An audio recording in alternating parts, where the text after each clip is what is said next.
जयमिल ऋषि की कथा आपको सुनाते हैं। नैमिष क्षेत्र में जो व्यास गद्दी है, वहीं पर एक समय व्यास मुनि सभी ग्रंथों का लेखन कर रहे थे। तो उन्होंने जब ग्रंथ लिख रहे थे तो सभी शिष्यगण बैठे थे। तो एक मानस में व्यास जी एक चौपाई लिखना चाहते थे। कौन सी चौपाई थी? और वो चौपाई उन्होंने लिखी नहीं, बल्कि पहले अपने चेलों से सलाह ली, ये चौपाई सही है या गलत है। क्या चौपाई थी? कि माता सुता बहन के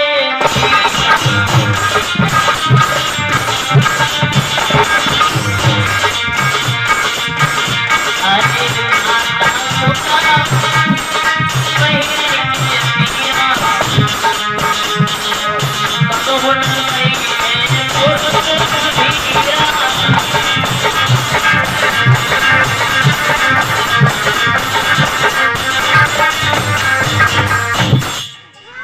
चौपाई थी कि माता सुता और बहन के तीरा और कबहू न बैठे पुरुष गंभीरा। यानी चौपाई का अर्थ था कि अगर घर में जवान बहन है तो किसी जवान भाई को अपनी बहन के साथ अकेले पर अकेले एक आसन पर बैठना नहीं चाहिए। वैसे सब लोग हों तो बैठ जाओ, कोई बात नहीं, लेकिन अकेले पर अकेले अगर घर में जवान बेटी है तो बाप को एक आसन पर एकांत में अकेले पर अकेले नहीं बैठना चाहिए, और जवान माँ हो तो भी नहीं बैठना चाहिए। ये चौपाई का मतलब था व्यास जी की। तो उन्होंने लिखने से पहले सभी शिष्यों से सलाह मिलाई, क्या चौपाई लिख दे? तो सभी तो शिष्यों ने कहा लिख दीजिए। मगर जो व्यास जी के शिष्य थे, नाम था जिनका जयमिल ऋषि, और वो जयमिल ऋषि खड़े हो गए, बोले गुरुदेव आप ये चौपाई मत लिखना। और क्या बोले?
भाई अपनी बहन के साथ नहीं बैठेगा, माँ के साथ नहीं बैठेगा और बेटी के पास नहीं बैठेगा आसाराम, तो क्या जानवरों के पास बैठने जाएगा?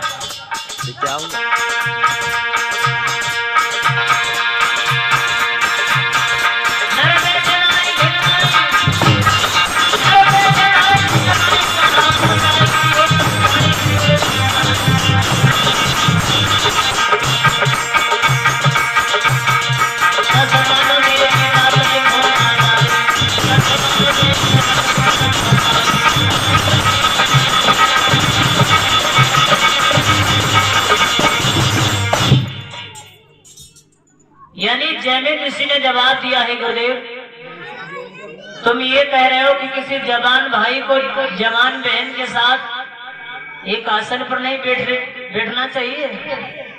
अरे भाई, पास बैठने से क्या हो जाता है? एक बात बताओ गुरुदेव, तुम ये चौपाई लिख दोगे, दुनिया में आने वाले लोग जब इसका अर्थ लगाएंगे तब तो आपकी आलोचना करेंगे, बुराई करेंगे। बताओ व्यास जी ने कैसी चौपाई लिखी। हम ये बिल्कुल नहीं चाहते कि मतलब आपकी आगे चल करके हंसी हो जाए। बताओ गुरुदेव, आप खुद विचार करो, ये चौपाई तो गलत है। भाई, अगर कोई भैया अपनी बहन के साथ नहीं बैठेगा, माँ के पास नहीं बैठेगा, बेटी के पास बाप नहीं बैठेगा, तो क्या जानवरों के पास बैठने जाएगा? तो व्यास जी गुरुजी बोले बेटा बैठना चाहिए। हमने ये तो कहा नहीं बिल्कुल नहीं बैठना चाहिए, बैठना चाहिए, मगर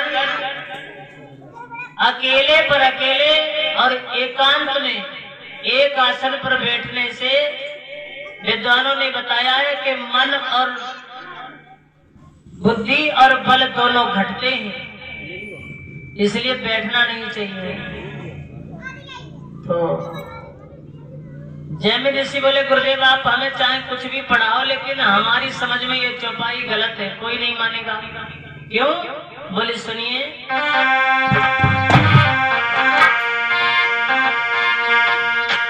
अगर इंसान माँ बहन को छोड़ देगा तब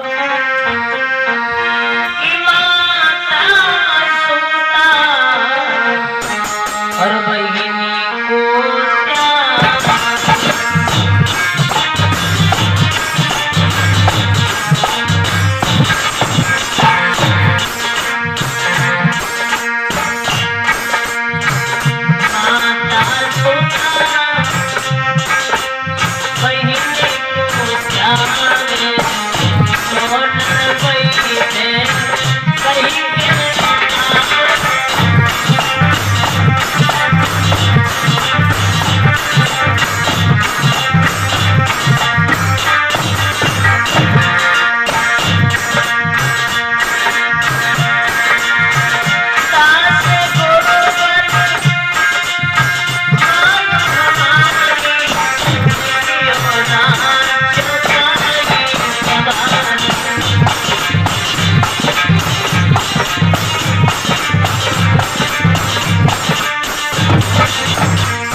सब चेलों ने कहा चौपाई ठीक है, लेकिन जैमिन ऋषि एक जो चेला आते व्यासी के, उन्होंने चौपाई को गलत बताया और कहा ये चौपाई लिखना भी नहीं, बिल्कुल गलत है। तो व्यास जी के दिमाग में झटका सा लगा और उन्होंने सोचा कि हम इनके गुरु हैं और जैमिन ऋषि हमारे चेला हैं, और गुरु से ज्यादा ज्ञान चेला को कैसे हो गया। एक बात और ध्यान रखना सरम, गुरु अपने शिष्य को सब ज्ञान दे देगा, लेकिन दो एक हाथ जरूर छुपाए रखेगा, समझ गए। तो व्यास जी ने कहा बेटा जैमिन चौपाई सही है, लिखने दो, लेकिन जैमिन ऋषि ने जवाब दिया चौपाई मत लिखना, हम ये कह रहे हैं। पास बैठने से क्या हो जाता है, तुम तो बिना मतलब की बात करते हो। तो व्यास जी बोले बेटा पास बैठने से, अकेले पर अकेले एकांत में माँ बहन बेटी के साथ बैठने से क्या हो जाता है, अब तुम्हें मालूम कराएंगे हम। जाओ तुम अपने आश्रम पर और हम भी चले। एक बात और ध्यान रखना, चौपाई तभी लिखेंगे जब तुम कहोगे कि गुरुजी चौपाई अब सही है, लिख दो। तो जैमिन ऋषि बोले ठीक है, हम जा रहे हैं, चल दिए।